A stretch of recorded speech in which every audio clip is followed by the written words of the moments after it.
Like corporations and entities will want more out of the community, but in them wanting more out of it, they get more out of it too. Like Beyond the Summit, the only reason Beyond the Summit does the Smash Summit is because they only do Dota, and so by doing Smash, they get the entire Smash community to know about their name. Like I wouldn't have no clue what Beyond the Summit is if it wasn't for Smash. Oh, speedrunning has actually been creeping up much faster than people think. Speedrunning is actually like more mainstream than most esports. It's weird. It's crazy.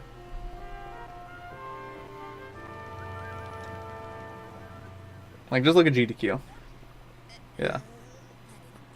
Blasted all the way back down here. That is one angry volcano. Dag.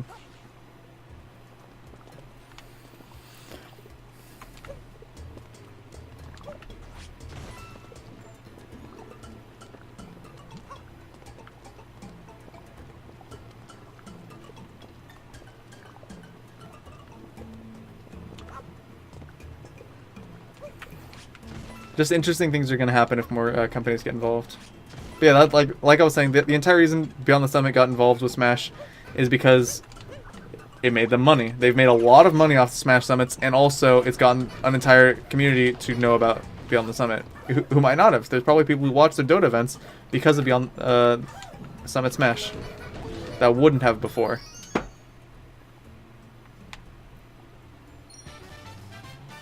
Tempo signing Trihex and paying his paychecks not only, you know, helps him, but it helps all these people know about Tempo Storm. Maybe all those people who don't care about like traditional esports, now they know what this organization is and will look at the other streamers, the other content creators. As well as the fact that he's one of the biggest names in speedrunning and Twitch in general, so it's a good pickup on their part. Like, that's a wise investment. There's a way through here.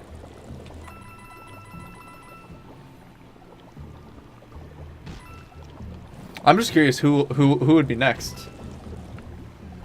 Because I don't see many other organizations even venturing to make that risk. Because not only does it take the right person to be sponsored, but it takes the right organization to do the sponsorship. Witwix, he speedruns? I didn't even know. Yeah, no, I'm amazed he's not picked up by a team in that case.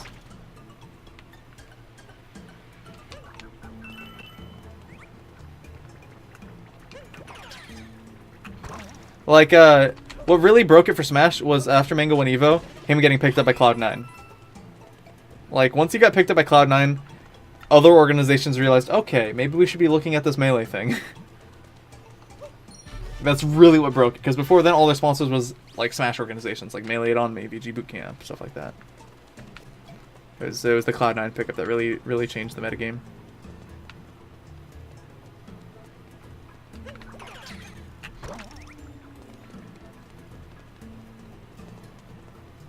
Alright, let's go. No! I want the Goombas. There we go. Come for me! Come for me! Come for me. Hey. Yeah.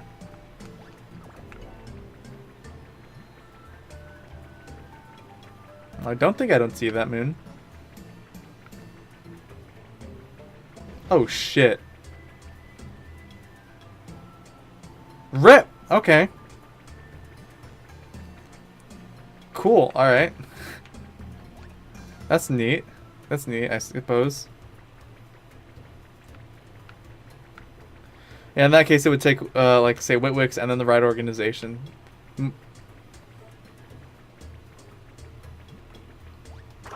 my opinion, most likely, as I mentioned earlier, probably Panda Global. I see them taking the most risks. Was it, like, the Cardi... Like, Panda Global sponsored the best player for Rivals of Aether, right? Like, Fullstream, buddy of mine, cool guy. And they sponsored him. That's nuts. Rivals of Aether. What the fuck? Who plays Rivals? Nobody. They sponsored him though because he's the best in the world for it.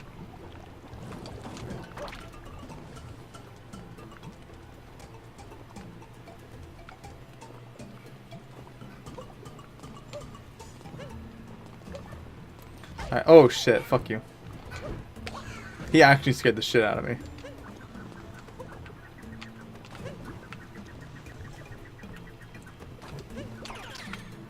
Alright, let's try this one more time. I got an idea.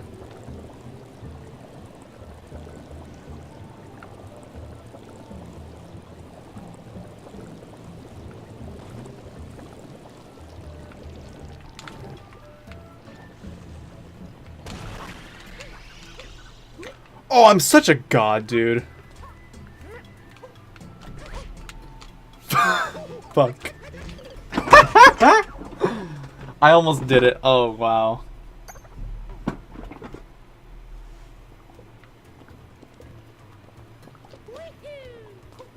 That's pretty big. It's not world record. World record was an E-League CSGO event. That was the first Twitch stream to ever break 1 million concurrent views. But 500k is probably really good. I don't know League's usual rates, like stats and all. Definitely more than Smash has ever broken. Fun fact: in 2013's Evo, Melee broke Twitch's viewership record. Then that's the only time Smash will ever break a Twitch record. Ever. That's it. It was 2013's Evo. But damn, is that a good event to have in the books.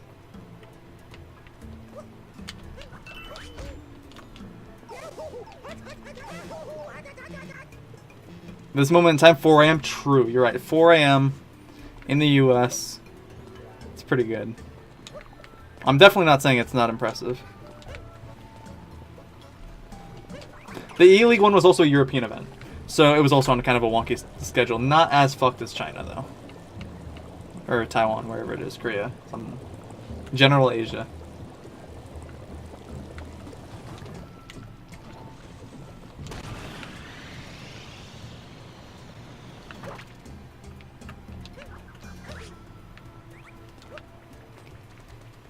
But yeah, I'm pretty confident going in the books and saying that's the only time Smash is ever going to break a concurrent viewer record.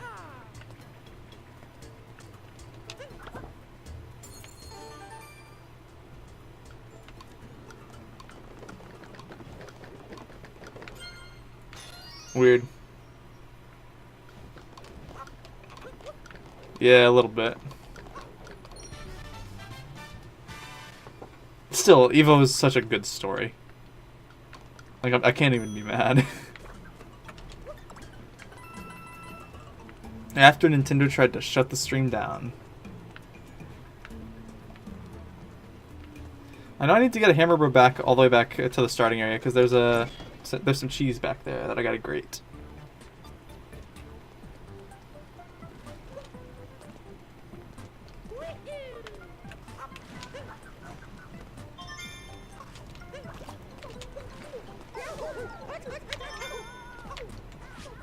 Oh, fuck. Fuck, where was my hat? I couldn't throw my hat. I couldn't throw my hat.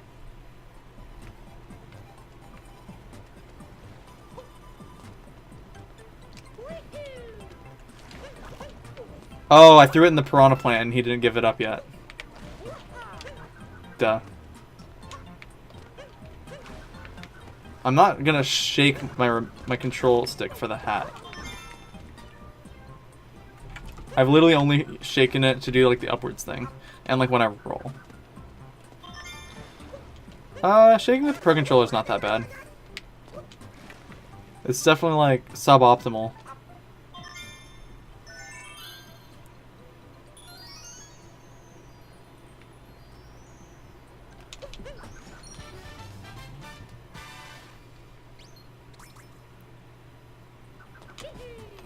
Yeah. I just wish they mapped more to buttons. Like, why is jump on 2 buttons and why is hat throw on 2 buttons when, like, we could have, you know... We could have, like, you know, shake while rolling on another button. We could have spin be a button. How do you mean, Galaxy 1 and 2? I actually never finished Galaxy 2. And I really should, because I love Galaxy 1. Galaxy 1's actually, like, my favorite Mario game. This might take it, though. But I'm not sure. I still need to finish it. One thing I don't like about this game is that the levels are really small.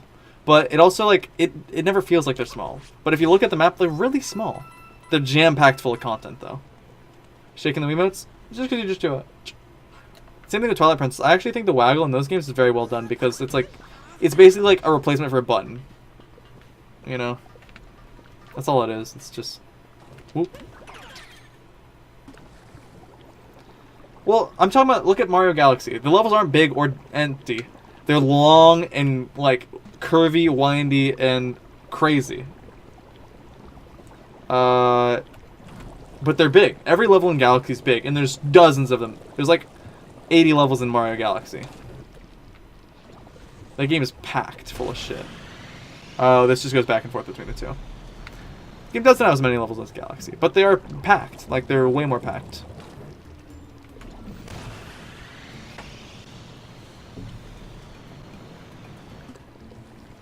Yeah. It's a different style. I like the Galaxy style, but I also like this. I don't think one's better than the other. I'm just like making an observation that they do have that difference to them. I kind of wish the game had a bit of balance between the two. I guess the mini levels, like the little like objectives for stars inside doors and stuff, are kind of like Galaxy's levels, but they are definitely shorter. Definite difference there. Alright, can I do this again? How godlike am I?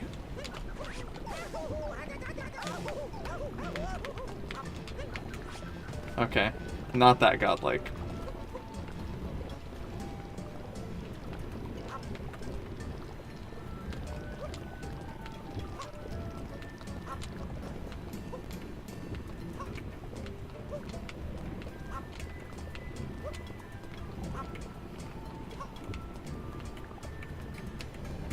Alright, can I do this again? Alright, I forgot about that. It's not even a challenge.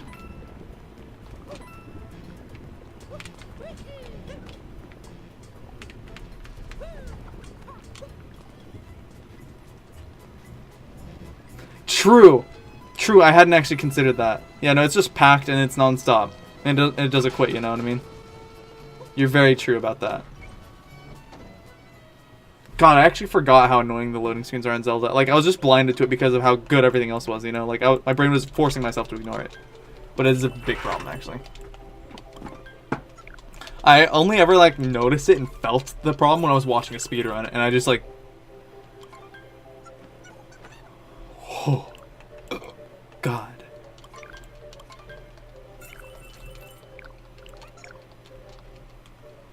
Fucked with me. Mario Paint.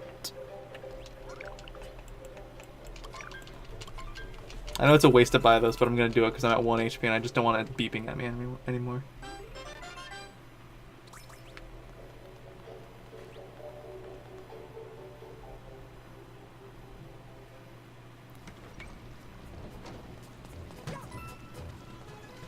Kinda, yeah. Like when you're trying to go for like 100%, it is like just there's so much stuff to do. Like I was going over a couple of like the changes I would make with Breath of the Wild with a buddy of mine, Novolux, who was in the stream earlier tonight. One of the big things was enemy variety, but that's like everyone knows that. The other thing that I feel like was isn't discussed as much is like I would change the way the weapon system works a little bit. What I would do is, you know how you have melee ranged? I would add a staff. So the rods you would have, I would give them their own category and make them work like the bow, where it's just strength. And then from there you can choose like a tome or a book or whatever. And that would be like frost, fire, thunder, whatever. And then you would have a magic meter. That gives you 3 things to upgrade, which makes you feel like your choices matter more when you're leveling up. Because they don't. Like, you know, health or stamina, you know, you're going to get both. If you had like 3 choices, that would feel more like you're building yourself, like you're classifying yourself, you know? Yeah, it needs variety. It just needs more variety. That's all it needs. You know, let you classify yourself. Yeah, no, it has a lot of flaws. And like the way the Korok seeds work, the Korok seeds I think are great. Actually, I think people shit on them too much, but I wish that there were more varieties of Korok seeds. Like this game, the reason the Power Moons work is because, one, they're your main objective, so you're heavily encouraged to chase them. The Korok seeds are very much a side thing, so you feel like you're wasting time sometimes. But also, like, it feels too much like a hunt and less like a game. Yeah. Well, variety and better loading screens. It just needs a lot of different kinds of variety. Like there's 7 different forms of variety that it needs.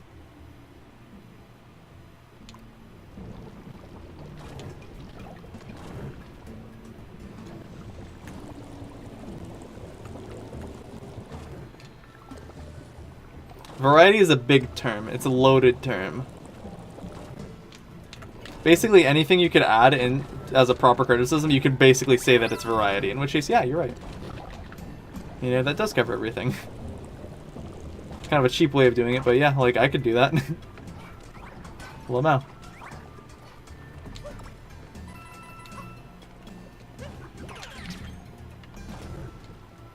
Fuck. Breath of the Wild's still an amazing game, but it's like, it's a must play, which in my opinion makes it a 10. Like a 10 means there's no reason I wouldn't recommend it, but like I feel like what Breath of the Wild needs is the Majora's Mask. You know what I mean? Like Ocarina of Time was a big game, and it was cool, but then Majora's Mask like took the cool things about Ocarina, did some even cooler things, and like, you know, not necessarily improved on it, but gave another take on it. If Breath of the Wild had a Majora's Mask, I feel like that game would be a 20 out of 10.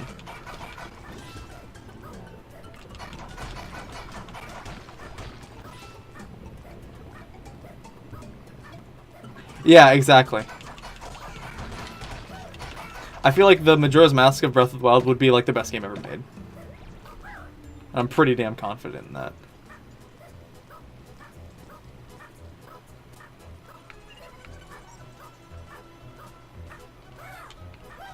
How do I get out of here? How did I get in here? What the fuck? Oh. The Dark Souls of Breath of the Wild games. God damn it. Mario Odyssey is the Dark Souls of 3D platformers.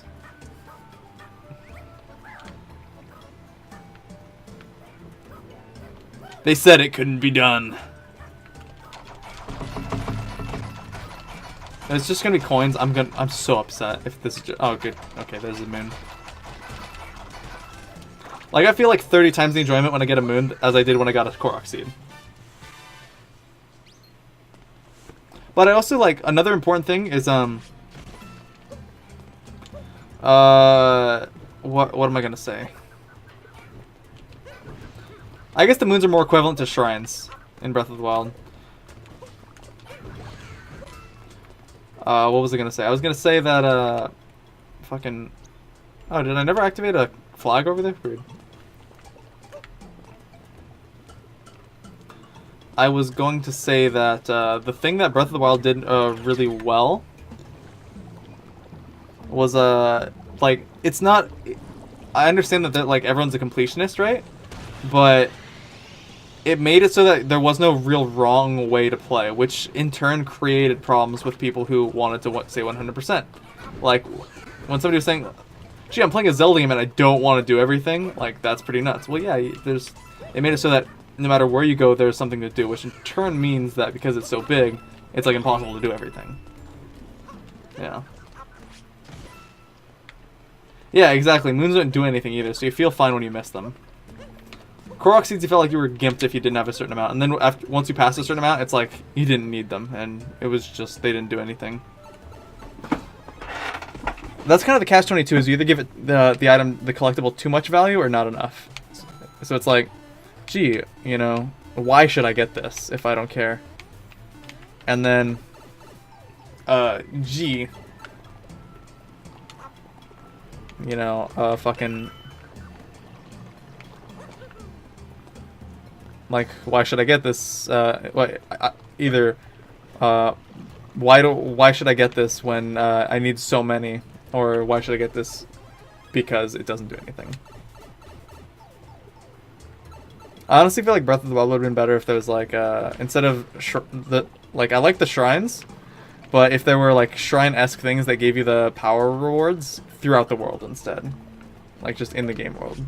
It's like you make the shrines, like you get rid of a lot of the tiny shrines and you make each shrine like bigger, and then you put a lot of the smaller rewards in the overworld. That would help with loading screen issues, and also making it feel less repetitive.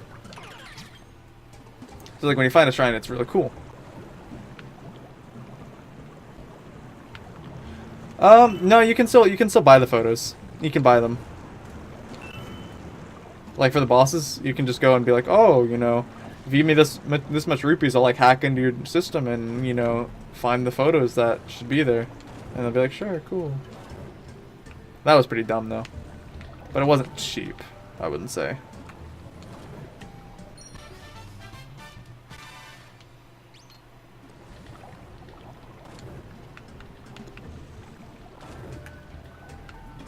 Oh shit. Oh, there we go.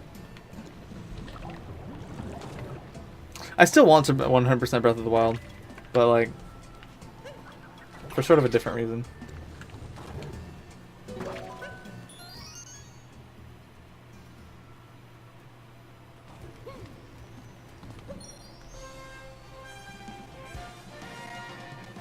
What do you mean individual powers? Do you mean like the champion powers?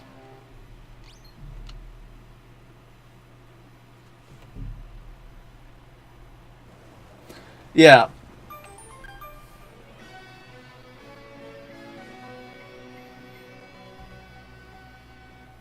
What I think the champion powers should have been is like basically just items you get that would add to your runes that would just make doing everything else in the world easier. Like for example, I would get rid of ravioli bullshit completely, and I would replace that with like having a rod that makes a wind tunnel. So that way it's powered. You can run out of it permanently, and you need to get more. Oh yeah. No, they needed to do that. Giving everything at you at the beginning is the only way you can ensure that the player can do anything at the start, like, which is the whole point of the game. That's a core to the design philosophy, so they couldn't change that.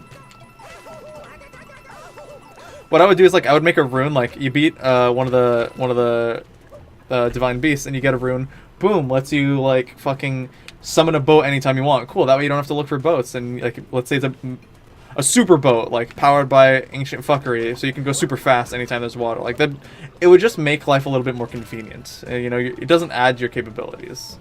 You know, maybe add a hook shot, but all it does is like warps you onto a cliff face higher up. So it's like you get a head start when you're climbing. You know, that doesn't make anything you're doing easier. I mean, it doesn't make you do anything more. It's just like a little easier. That's what like the items should have been. Like a grapple hook, you know. Make it like a bow that you get that fires a rope dart or a rope arrow, whatever. Easy. Hell, give the mine carts. Give you one of those that you can just conjure up in the middle of the field that doesn't run on tracks. Give you a fucking car, dude. You can just start dropping bombs and flying your car around Hyrule Field. That'd be nuts. Alright, best of luck with sleep, man. You can watch the league later, you little nerd. Yeah, exactly. You can do fun stuff like that. That's what the late game for Breath of the Wild should be, is instead of being like, it's a chore, I'm just doing the same shit I've already done, it should be, I can just do all this crazy fucking stupid shit. And it should be hype like that. That would be so cool. That would be a fun late game. And bye-bye. Adios, friend. Yeah, Odyssey definitely feels like a more complete title than Breath of the Wild, just in general. Having more, being more cohesive, I guess is the way I would put it. Not complete.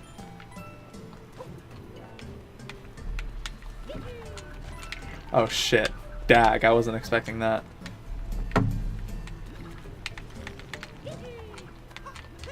Oh, dag.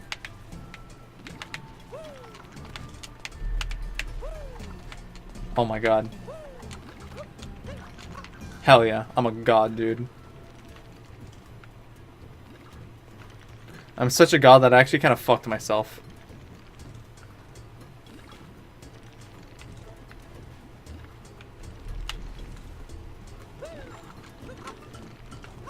I figured it out though.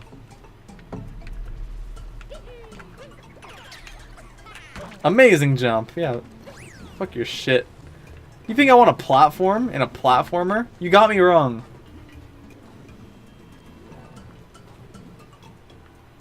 Think I want to work for the things that I accomplished in this video game?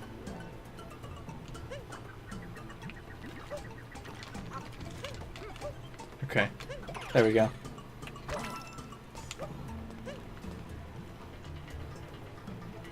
But yeah, like that minecart idea I had is kind of a joke, but like that's what you kind of have to do in a game like Breath of the Wild, because when you get late game, you're just killing everything, but the actual fundamental how you're playing the game doesn't change. Like, to make the late game like matter, you need to make it crazy. You need to make it just crazy. Give me dual hook shots, and I'm just climbing mountains like it's nothing. Give me a car, so I'm just blamming shit down in the field. That would be so nuts.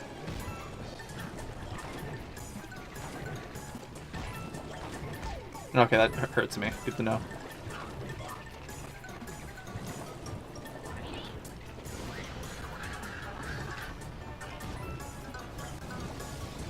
Now I can move on the moving shit.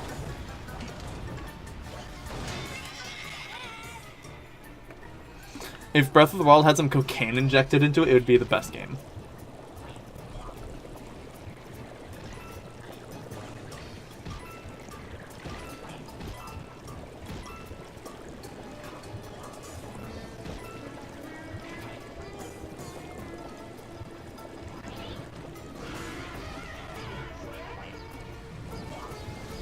Oh, god damn it. Oh.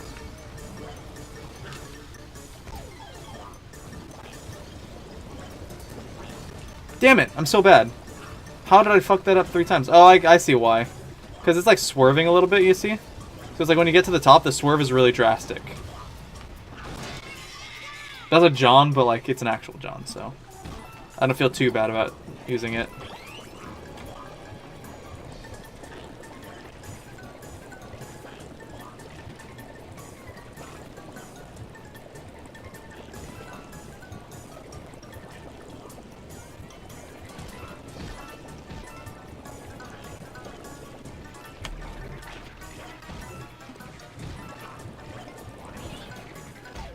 This is a wild boss battle. Holy shit. This is a wild boss battle. Oh my god. Mondo lit. Dog, I'm having to claw just so I can like play properly right now.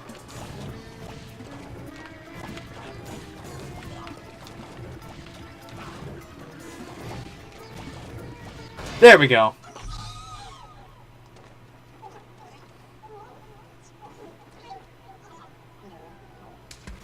Get dunked on, my dude.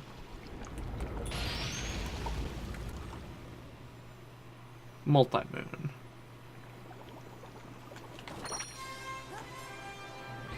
Dun dun dun dun dun dun.